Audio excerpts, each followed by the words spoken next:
आज सिखाना चाहेंगे पद्मासन। तो इन लोगों को अगर पद्मासन लगाना आता है तो बहुत ही अच्छी बात है। तो आप लोगों को सबसे पहले पद्मासन की स्थिति लगाना सीखना होगा। तो सबसे पहले पैरों को ऐसे फैला लेते हैं, थोड़ा पीछे बढ़ के बैठ जाइए और पैरों को फैलाने के बाद फिर पद्मासन की स्थिति एक पैर दूसरे पैर की जगह पर रखा जाएगा इस प्रकार से।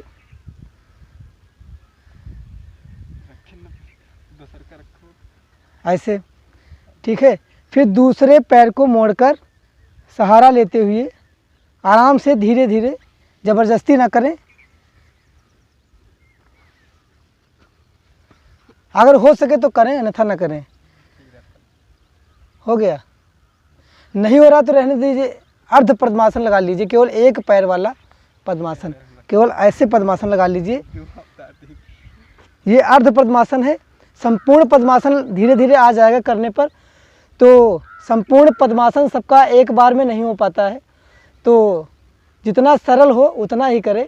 तो अर्ध पद्मासन लगा लें। तो अर्ध पद्मासन लगाने के बाद आज सिखाते हैं हाथों की उंगलियों के सूक्ष्म व्यायाम। बहुत ही अत्यधिक महत्वपूर्ण है, जिसे हम करके लाभ ले सकते हैं, अपनी उंगलियों को स्ट्रांग कर सकते हैं, मजबूत कर सकते हैं। पैरों के सूक्ष्म व्यायाम।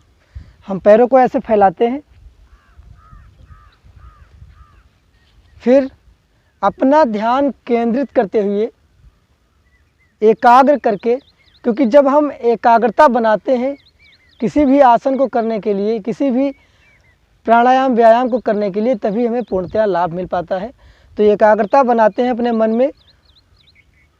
फिर जो पैरों की आगे की उंगलियां हैं, उन उंगलियों को आगे से मिला के रखते हैं। फिर क्या करना होगा, हमें ऊपर लाते हैं। जब सांस को भरते हैं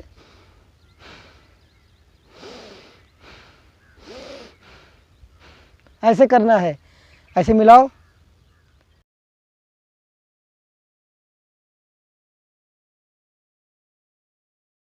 पहले ऐसे,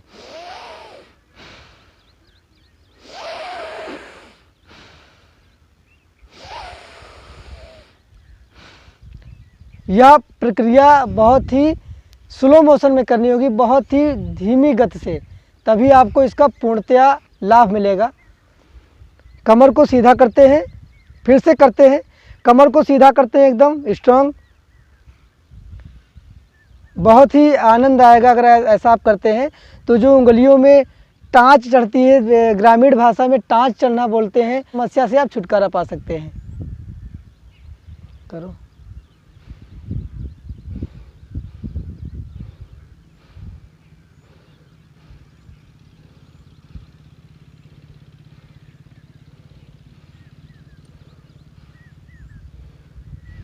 कम से कम 15 से 20 बार अवश्य करें। फिर ऐसे थोड़ा सा थकान लगता है तो ऐसे उछाल लेते हैं। ऐसे उछालिए, देखिए कितना आनंद आता है।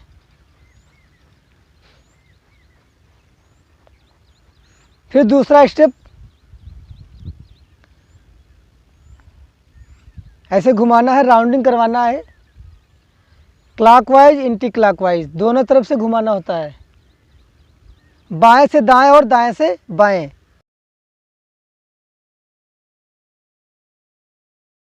लाभ भी साथ साथ में जानते चलें। इससे क्या होता है, जब ऐसा अभ्यास हम प्रतिदिन करते हैं, पैरों का, एड़ियों का और पंजों का पूर्णतया संपूर्ण सूक्ष्म व्यायाम हम करते हैं, तो हमें जब हम कभी अचानक ऊंचा खाली में हमारा पैर पड़ जाता है तो क्या होता है, हमारी मांसपेशियां अगर ऐसा अभ्यास करते हैं तो मजबूत हो चुकी होती हैं, तो हमारे पैरों में मोच नहीं आती है। कभी कभी ऐसा होता है, जल्दबाजी में हम चल रहे होते हैं और कहीं पत्थर पड़ा और पैर फिसला तो मोच आ जाती है पैर में, तो मोच आने की समस्या कम होगी। दोनों तरफ से करना है। और इसमें भी वही प्रक्रिया करनी है। जब हम बाएं से दाएं की तरफ घुमाते हैं तो सांस को भरते हुए, फिर जब दाएं से बाएं की ओर घुमाते हैं तब सांस को भरते हैं। फिर जब रोकते हैं तो सांस को छोड़ते हैं ऐसे।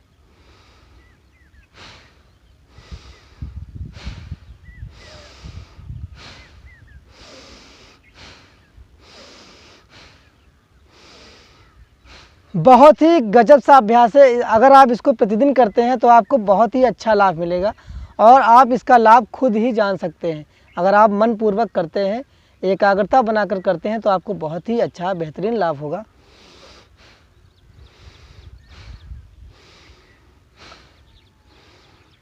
दोनों तरफ से करते हैं,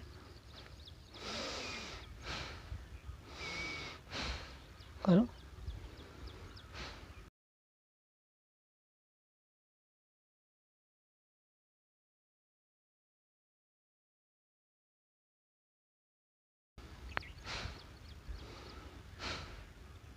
ऐसे फिर आइए करते हैं पूरी तरीके से पंजे को ऊपर नीचे। इससे क्या होता है, जो हमारी पैरों की मांसपेशियां होती हैं बहुत ही स्ट्रांग बनती हैं।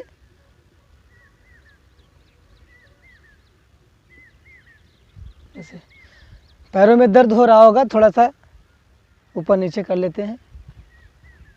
इससे क्या होता है, हमें बहुत ही बढ़िया रिलैक्स मिलता है। किसी भी आसन में बैठे तो थकान लगे तो ऐसा करना बहुत ही लाभदायक है, तुरंत थकान मिट जाती है। फिर करते हैं हाथों की उंगलियों के सूक्ष्म व्यायाम। तो पद्मासन की स्थिति लगा लें या अर्ध पद्मासन की स्थिति में बैठ जाएं।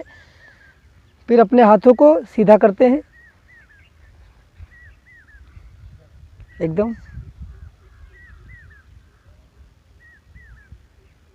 सीधा कीजिए। सीधा करने के बाद एकाग्रता लगाने के बाद अपनी उंगलियों के बीच में गैप बनाएं।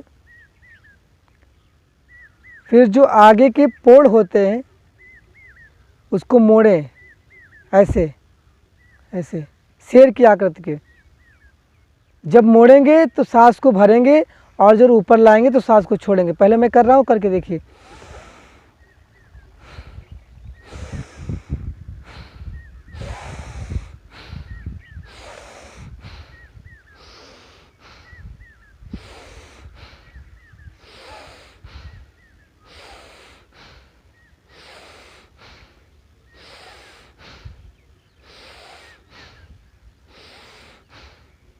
दस से 15 बार अवश्य करें।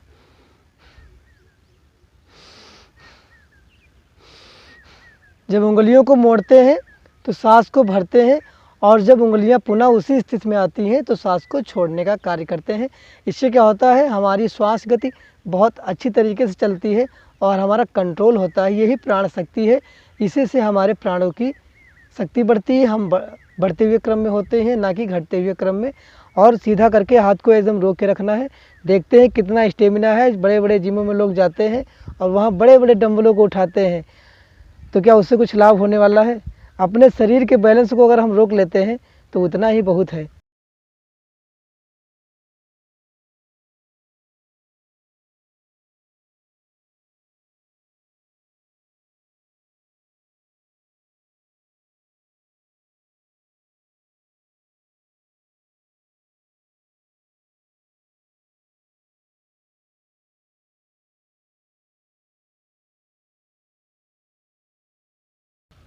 अगर हम ऐसा अभ्यास करते हैं प्रतिदिन तो यह योगासन करना बहुत ही बेहतरीन होता है और इससे पता चलता है कि हमारे अंदर कितना पावर है।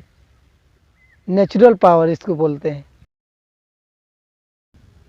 तो हाथों में कपकपी पहली बार में होगी, लेकिन अगर आप ऐसा प्रयास प्रतिदिन करते हैं तो कपकपी दूर हो जाएगी और आपको बहुत ही अच्छा आनंद आएगा।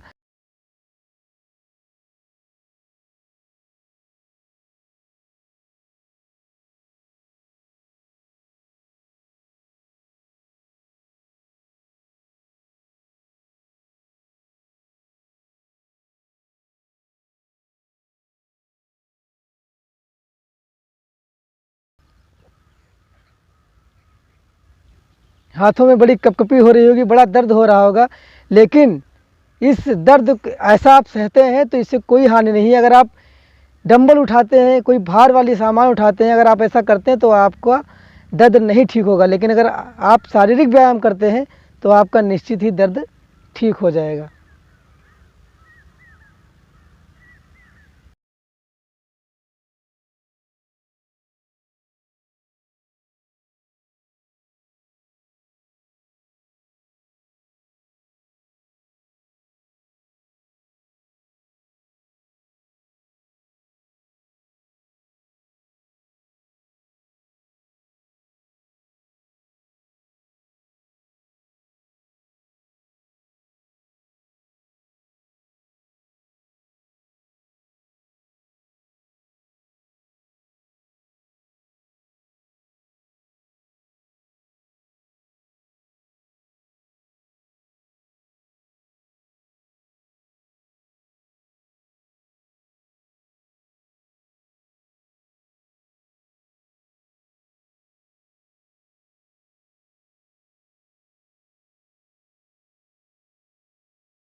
चलिए ऐसे ऐसे करते हैं।